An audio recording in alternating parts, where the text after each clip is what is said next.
Welcome to Roads to Missouri YouTube channel. In this video, we are discussing the answers to the live test on Polity 3 that have been conducted in the UPSC Quizzer Telegram channel. Without much delay, let's get into the first question. For the appointment of judge to the Supreme Court, which of the following criteria should be fulfilled? First statement, a person should be a citizen of India, correct? A judge of the High Court for at least 10 years. This statement is wrong. For the appointment of judge to the Supreme Court, a person should be a citizen of India, a judge of the High Court for at least 5 years, or should have been an advocate of the High Court for at least 10 years, or a distinguished jurist in the opinion of the President of India. So here the answer is A. Next one, which of the following statements are correct? We know that Article 124 Clause 2 says that every judge of the Supreme Court shall be appointed by the President after consultation with such of the judges of the Supreme Court and the High Courts in the states, and shall hold office until he attains the age of 65. The salaries and allowances of the judges are fixed high in order to secure their independence, efficiency and impartiality.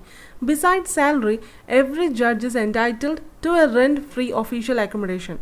The Constitution also provided that the salaries of the judges cannot be changed to their disadvantage, except in the times of a financial emergency. The administrative expenses of the Supreme Court, the salaries, allowances, etc. of the judges are charged on the Consolidated Fund of India. So here the answer is D. All the statements are correct. Next one. Which of the following statements are correct? A judge of the Supreme Court may resign his office or may be removed in case of misbehavior or incapacity. This statement is correct. Second statement, for the impeachment of a judge of the Supreme Court, each house of the parliament will have to pass a resolution supported by 2/3 of the members present and voting. This statement is also correct. Third one, the motion of impeachment against a judge was tabled in the parliament for the first in 1981. No, the year was 1991. Here the answer is A. Next question. As the guardian of the fundamental rights, the Supreme Court has the power to issue writs such as habeas corpus, quo warranto, prohibition, certiorari and mandamus. Habeas corpus is a writ issued by court to bring before the court a person from illegal custody. The court can decide the legality of detention and release the person if detention is found to be illegal. By using the writ of mandamus, the court may order the public officials to perform their legal duties. Prohibition is a writ to prevent a court or a tribunal from doing something in excess of its authority. By the writ of certiorari, the court may strike off an order passed by any official of the government, local body or a statutory body. Quo warranto is a writ issued to a person who authorized to occupy a public office to step down from that office. In addition to issuing these writs, the Supreme Court is empowered to issue appropriate directions and orders to the executive. Here the answer is A. Next one, which of the following statements are correct? The original jurisdiction of a High Court includes the enforcement of fundamental rights, the settlement of disputes relating to the election of the Union and the state legislatures, and the jurisdiction over the revenue matters. This statement is correct. Its appellant jurisdiction extends to both the civil and criminal matters. Yes. In the civil matters, the High Court is a second appeal court only. This statement is wrong. In the civil matters, High Court is either a first appeal or a second appeal court. So here the answer is A. Which of the following statements is or are correct about the Sarkaria Commission's recommendation regarding the appointment of the governor? Let's see the Sarkaria Commission report. In its report, it has suggested that a person to be appointed as the governor should satisfy the following criteria. Which are they? He should be eminent in some walk of life. He should be a person from outside of the state. He should not be intimately connected with the local politics of the state, and he should be a person who has not taken too great a part in politics in general and particularly in the recent past. However, even after the submission of the report of the Sarkaria Commission, the governors continued to be appointed from amongst the active politicians of the ruling party and without prior consultation from the chief ministers. So here all the statements are correct and the answer is option D. Next one, It is the question regarding the reservation of the bills for the consideration of the President. Article 200 of the Constitution provides that certain types of bills passed by the state legislature may be reserved by the governor for the consideration of the President. The President may either give his assent or may direct the governor to send it back for consideration by the state legislature along with his comments. But even after the bill has been passed by the state legislature for the second time, the President is not bound to give his assent. So here the answer is B. Again, it's about Sarkaria Commission. First two statements are correct. See the third one, the abolition of all India services. This was a recommendation by Rajamannar Committee. It's not the Sarkaria Committee. So here the answer is A. Next one. See, the Article 1 of the Constitution of India describes India as a union of states for Indian federalism. The word union has been used because, according to Ambedkar, the federation in India was not a result of the agreement between the different states to join a federation. The federation in India is the result of the devolution of power, not the result of an agreement. This does not give a state the right to secede from India, but the pattern of division of power under the Constitution renders it as a federal character. This federal character was given by the framers of the Constitution primarily for two reasons.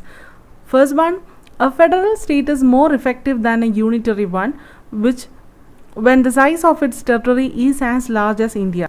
Second reason, a federal state is more effective than a unitary one when diverse groups of its population live in a discrete territorial concentration as in India. Here the answer is B.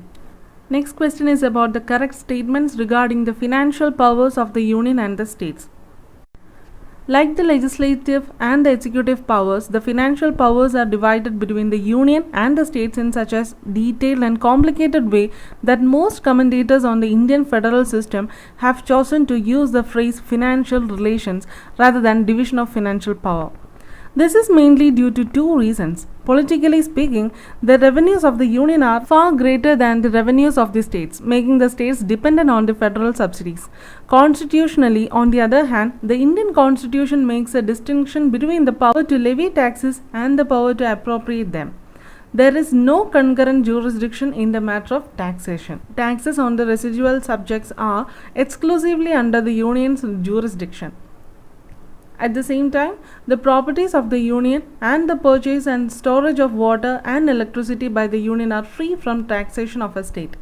The properties and income of a state is, on the other hand, free from union taxation. Any tax imposed by a state on a union property before the commencement of the Constitution would continue to be collected by the state until the Parliament otherwise provides. Further, the Parliament by law may provide for the imposition of tax on a trade or business carried on by a state. Here the answer is B. Next question is about the correct statements regarding the conditions attached to the division of the legislative powers between union and the state government in India. The Indian Constitution lays down an elaborate division of legislative powers between union and the state government in the 7th schedule. The executive powers of the union and the state government coexist with their legislative powers. The powers of the union and state governments are enlisted in three lists known as the union list, state list and the concurrent list. In list 1, that is the union list, the powers of the union government are mentioned. In list 2, the state list, the subjects are mentioned on which the state legislators will enact laws. In the third list, the concurrent list, are mentioned the powers that are to be concurrently exercised by union and the state governments. The residual powers not mentioned in any of these lists belong to union. There are, however, three conditions attached to this division. First one, if on a concurrent list subject, the union and a state's law conflicts, the union law will prevail. Second one, if the Council of States or the Rajya Sabha by a majority of 2/3 of its members decides by a resolution that a certain subject belonging to the state list is of national importance, the Parliament will be able to legislate on it. Third one, when a proclamation of emergency is in operation, the Parliament may legislate on any of the state subjects. The force of such law will lapse 6 months after the proclamation ceases to operate. Here the answer is B. Next question is about the President of India. The term of office of President of India is 5 years. His tenure commences from the date on which he assumes the office after taking an oath administered by the Chief Justice of India. Though the constitution is silent, the President can seek a second term. For instance, Rajendra Prasad was elected as the President twice. Though Jawaharlal Nehru, the then Prime Minister, was not in favor of Rajendra Prasad's second term, but the latter was supported by a large number of Congress leaders. The President remains in the office until his successor enters the office. However, if the President wishes to resign, he could send his resignation letter to the Vice President. If the post of the President falls vacant, the Vice President takes over the charge. But the election for the post of President must be conducted within 6 months from the date of occurrence of vacancy. Article 56 and 61 deals with the procedure for impeaching the President of India. In this regard, the Constitution lays down violation of the Constitution as the ground for removal. The process of impeachment can be initiated in either houses of the Parliament and must be passed by not less than 2/3 of the total membership of the House in which it has been moved. If the other House investigates the charge and 2/3 majority of that House finds him guilty, then the President stands impeached from the office from the date of passing of the resolution. Thus, the procedure of removal of President is difficult and has been made so to prevent misuse of this power by the Parliament. Till date, no President has been impeached. Here the answer is A. Next one. The first statement, the Constitution in detail enumerates the powers and functions of the Prime Minister. No, this statement is wrong. The Constitution does not enumerate the powers and functions of the Prime Minister. The Prime Minister in practice enjoys a wide range of powers as a leader of the Council of Ministers and of the Lok Sabha. Second statement, the Prime Minister is both the leader of the Council of Ministers as well as that of Lok Sabha. This statement is correct. So the option is B. Here the next question is regarding the duties of the Prime Minister as provided under the Article 78 of the Constitution. Article 78 of the Constitution states that the duty of the Prime Minister is to communicate to the President all decisions of the Council of Ministers relating to the administration of affairs of the Union and proposals of legislation, and to furnish such information relating to the administration of the affairs of the Union and the proposals for legislation as the President may call for, and if the President so requests, to submit for the consideration of the Council of Ministers any matter on which a decision has been taken by a minister but which has not been considered by the Council. Here all the statements are correct and the option is D. Next question is on judicial review. Here both the statements are wrong. Why?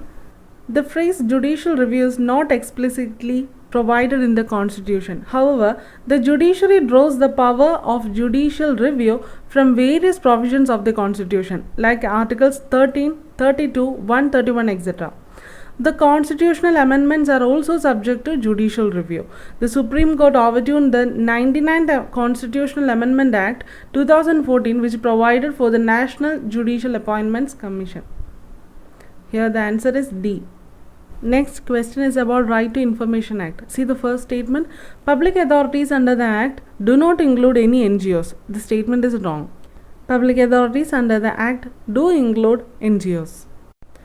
The office of the Chief Justice of India is a public authority under the RT Act. Yes, that statement is correct.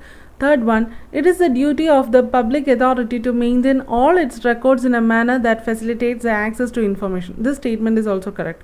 So here the answer is B. This question is about national emergency. An emergency due to war, external aggression or armed rebellion. Article 352. It is national emergency. The Constitution employs the expression proclamation of emergency to denote an emergency of this type. The President, however, can proclaim a national emergency only after receiving a written recommendation from the Cabinet.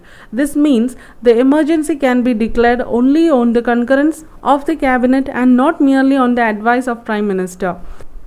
During a national emergency, the centre becomes entitled to give executive directions to a state on any matter. Thus, the state governments are brought under the complete control of the centre, though they are not suspended. During a national emergency, the Parliament becomes empowered to make laws on any subject mentioned in the state list.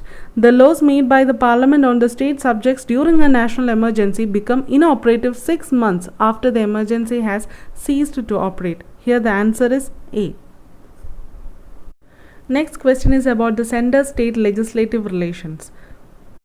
The center-state legislative relations. The Parliament has exclusive rights to legislate on the residual subjects which are not given in the state list and the concurrent list. The Parliament can legislate on the state list subjects in the event of national emergency is imposed. Also, if the Rajya Sabha can empower the Parliament to legislate on the state subjects. Next, the Parliament can legislate to execute any treaty, agreement or convention. This empowers the Parliament to even legislate on the state subjects. If a law is made by a state legislature on a subject given in the concurrent list on which a prevailing central legislation exists, if the law is reserved for the President's assent and receives the same, the state legislation will prevail in the state. Here the answer is D. All the statements are correct. Next question, they are asking, which of the following are not the consequences of the declaration of the President's rule? The President's rule is imposed under the Article 356 by the President by a notification if he is satisfied that the government of the state concerned cannot be run according to the Constitution. The effects of the imposition of the President's rule are: the Parliament has the power to legislate on the subjects which the state legislature has the power to legislate. There is no effect on the fundamental rights as in the case of national emergency. The state legislature can be dissolved or put under suspension. The House can be revived also if a situation arises. The law made by the Parliament during the President's rule imposed in the state continue to be valid even after the President's rule has been removed by the President. Here the answer is B. Last question about the borrowing. Article 293, borrowing by the states.